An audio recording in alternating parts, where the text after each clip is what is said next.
Hello everyone, আমি চলে এসেছি তোমাদের সাথে আরও একটি ব্লগ শেয়ার করতে। এটা মিনি ব্লগ না, এটা একটু অনেক বড় ব্লগ হবে। তো তোমরা একটু সময় নিয়ে দেখো। এই যে দেখছো আমার ফ্রেন্ডের বিয়ের ব্লগ, এটা পার্ট 2 তোমরা প্রথমেই দেখে নিলে। আর পার্ট 1 আমি তোমাদের সাথে আগে শেয়ার করেছি আইবুড়ো ভাতে। তারই আজকে সঙ্গীত ছিল।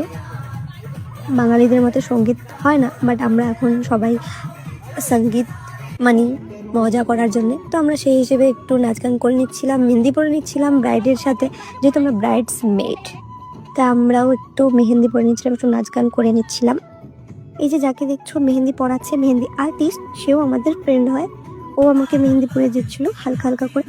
ইভেন আমার মেহেন্দি পরার পর 2 হাতে আমি খেতেও পারছিলাম না। ওই যাকে তোমরা দেখলে মেহেন্দি আর্টিস্ট, ওই আমাকে খাইয়ে দিচ্ছিল। আমি সেটার ভিডিও ক্লিপ নিতে পারিনি, তাই শেয়ার করতে পারলাম না। তারপর ব্রাইডের লেট হয়ে গেছিলো বসতে, মেহেন্দি পড়তে। তারপর আমাদের এখান থেকে যেতে রাত 3টে বেজে গেছিলো। আর আমরা যাওয়ার সময় দেখছিলাম তখনও ফটোগ্রাফি চলছে, ভিডিও চলছে, ওদের শ্যুট চলছে। ওদের শ্যুট তখনও চলছিল। আমরা ওদেরকে টাটা বাই বাই করে চলে গেলাম।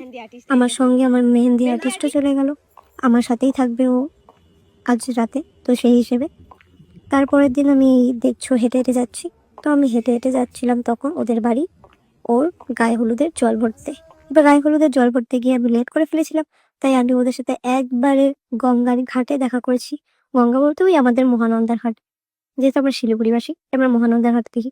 আর এই ফটোশ্যুটের মাঝে কিরকম কীর্তিকাণ্ড হচ্ছিল দেখো। ওর জামাইবাবুরা ধরে ওকে কেমন ভাবে কাদার মধ্যে ফেলে দিতে যাচ্ছিল, এগুলো হচ্ছিল। তারপর এগুলো টুকটাক হতে হতে ভিডিও হতে হতে তারপর চলে এলো ওর জল দিয়ে স্নান করার পালা। আর স্নান করানোর সময় আমি কিছু ছোট ছোট ভিডিও করে দিলাম। তারপর হলুদ মাখানোর পর ওর শরীরে জল ঢালা হলো, তার আগে ওর গায়ে হলুদ লাগানোর পর আমাদের সবার গায়ে লাগিয়ে দিয়েছিল। আর আমি সেই ক্লিপটা নিতে পারিনি, এত ভিড়ের মধ্যে তাড়াহুড়োর মধ্যে হয় না কোনো ক্লিপ নেওয়া। মাঝে মধ্যেই তোমরা আরও দেখতে পারবে লাস্টের দিকে, ওয়েট করো, দেখতে থাকো ভিডিওটা পুরো, তাহলে বুঝতে পারবে। আরে হ্যাঁ, বলতে ভুলে গিয়েছিলাম, আমরা গিয়েছিলাম বরকে আনতে আমার ফ্রেন্ডরা মিলে নাচ গান করতে করতে। তারপর চলে এলাম আমরা রাতে বিয়েতে। বিয়েতে আসার পর আমরা সেরকম ভিডিও নিতে পারিনি, বর চলে এসেছিলো। তার আগে আমি ওর সাথে কিছু ক্লিপ দিয়ে নিচ্ছিলাম ভিডিও, বিকজ ফাইনালি হচ্ছে ওর বিয়ে। তো এক্সাইটমেন্ট যেরকম ছিল অবিশ্বাস্যকর ছিল, বাট সব কিছু মিলিয়ে খুব সুন্দর ছিল। তো আমরা সবাই স্কুল ফ্রেন্ড সবাই এসেছিলো, অনেকেই এসেছিলো, সবার সাথে দেখা হলো, কথা হলো অনেকদিন পর। তো আমরা কথা বলে নিচ্ছিলাম সবাই মিলে একটু ঘরে বসে। ওর বর চলে এসেছিলো, মণ্ডপে ছিল, ততক্ষণে ও ঘরে চলে এসেছিলো। আর তখন আমরা ঘরে বসে গল্প করে নিচ্ছিলাম ওর সাথে। তো আমাদের গল্প শেষই হচ্ছিল না। তো আমরা মানে এতদিন পর আমাদের দেখা হয়েছিল যে আমাদের গল্প শেষই হচ্ছিল না, সবাই মিলে গল্প করছিলাম আর গল্পের ঝুড়ি নিয়ে বসছিলাম আমরা বিয়ের রাতে।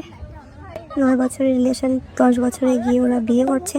আর ও তখন বলছিল আমার বড় কথা, আমি বললাম তুই ভিডিওতে বল, আমি একটু শুনি কেমন লাগে।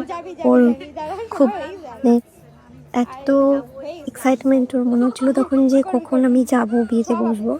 তারপর ওর বর মানে আমাদের ফ্রেন্ড হয়, তো ওর পায়ের চুটকি কি বলে সেটাকে ঠিক করে দিচ্ছিল।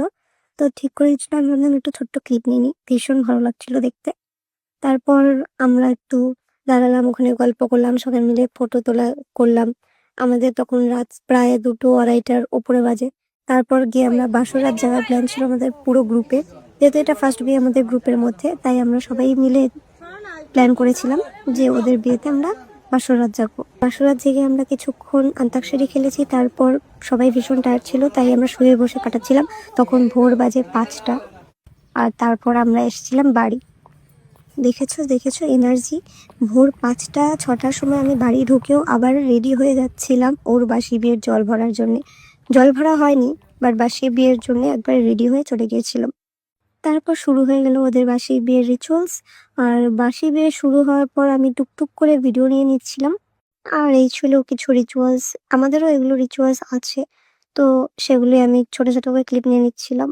আর তারপর চলে এলো সেই মুহূর্ত, সিঁদুরদানের মুহূর্ত, যেটা প্রতিটা মেয়েরই একটা স্বপ্নের মতো। তো আমিও সেই ক্লিপটা ভীষণ সুন্দর করে নেওয়ার চেষ্টা করছিলাম। আর দেখো তোমরা এই ক্লিপটা থেকে সুন্দর লাগছে, ওর নাকের উপর এত সুন্দর করে সিঁদুরটা পড়লো, বাস বলার মতো না, এত ভাল লাগছিল দেখতে। আর ওই কাকিমাকে বারবার বলছিলাম একটু সরুন পেছন থেকে, ভিডিওগুলো একটু ঠিক করে নিতে। উনি তো সরবেই না, ফুটেজ নেওয়ার জন্য রেডি।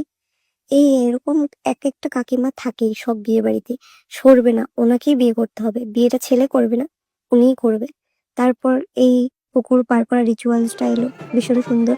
আরও তো ফেলেই দিচ্ছিল প্রায়। তারপর ছাদ পাক ঘোরার সময় আমরা মজা করছিলাম একটু, সবাই নাচ গান করে। তারপর আমরা নাচ গান করতে করতে, মজা করতে করতে, তারপর সময় চলে আসলো ওদের ঘরে নিয়ে যাওয়ার। তারপর ঘরে গিয়ে আরো কিছু রিচুয়ালস ছিল, সেগুলো পালন করলো। তারপর একটু খাওয়া দাওয়া করে নিয়ে তারপর চলে এলো ওর বিদায়ের টাইম। সবাই ইমোশনাল হয়েছিলাম, তখন আর মাথায় ছিল না যে ভিডিও করতে হবে। তো সেই হিসেবে আর কোনো ক্লিপ নেওয়া হয়নি। রিসেপশনেও কোনো ক্লিপ নিতে পারিনি। আমরা রিসেপশনে যাওয়ার সময় বৃষ্টিতে ভিজে ভিজে গেছি, আমি সেটারও ঠিক মতো ক্লিপ নিতে পারিনি, বাট চেষ্টা করব দেওয়ার, দেখে কোনো ক্লিপ থাকলে।